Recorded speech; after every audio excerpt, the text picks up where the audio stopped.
Mission 2019 से पहले बंगाल में बीजेपी को बड़ा झटका। 10 साल पुराने सहयोगी ने क्यों छोड़ा बीजेपी का साथ? आगामी लोकसभा चुनाव से पहले एक और जहां बीजेपी अपने कुनबे को मजबूत करने में जुटे हैं, तो वहीं चुनाव से ठीक पहले बीजेपी को पश्चिम बंगाल में जोर का झटका लगा है, जब एक पुराने साथी गोरखा जन मुक्ति मोर्चा ने उसका साथ छोड़ने का ऐलान कर दिया। माना जा रहा है कि गोरखा जन मुक्ति के एनडीए से अलग होने से बंगाल में बीजेपी की उम्मीदों पर पानी फिर सकता है।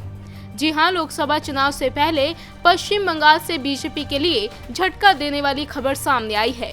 करीब 10 साल तक बीजेपी की सहयोगी रही गोरखा जनमुक्ति मोर्चा ने आधिकारिक रूप से बीजेपी का साथ छोड़ने का ऐलान कर दिया है। इतना ही नहीं, गोरखा जनमुक्ति मोर्चे ने ममता बनर्जी की अगुवाई वाली तीसरे मोर्चे में शामिल होने की भी बात कही है। मोर्चे के अध्यक्ष विनय तमांग ने टीएमसी प्रमुख और बंगाल की सीएम ममता बनर्जी को चिट्ठी लिखकर अपने फैसले की जानकारी दी।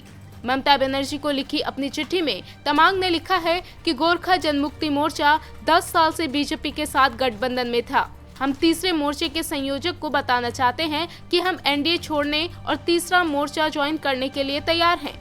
उधर मोर्चे से जुड़े सूत्रों की माने तो बीजेपी ने हमारी मांगों पर चुप रहने के अलावा कुछ नहीं किया।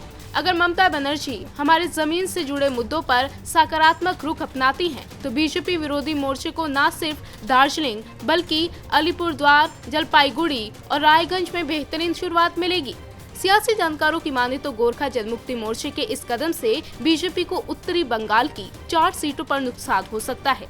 इनमें दार्जिलिंग की सीट भी शामिल है, जहां बीजेपी 2009 से लगातार जीतती आ रही है। माना जा रहा है कि दार्जिलिंग सीट पर बिना गोरखा जनमुक्ति मोर्चे के समर्थन के कोई भी जीत हासिल नहीं कर सकता है। ऐसे में कहना गलत नहीं होगा कि एनडीए से गोरखा जनमुक्ति मोर्चे से अलग होना बीजेपी के लिए किसी बड़े झटके से कम नहीं है।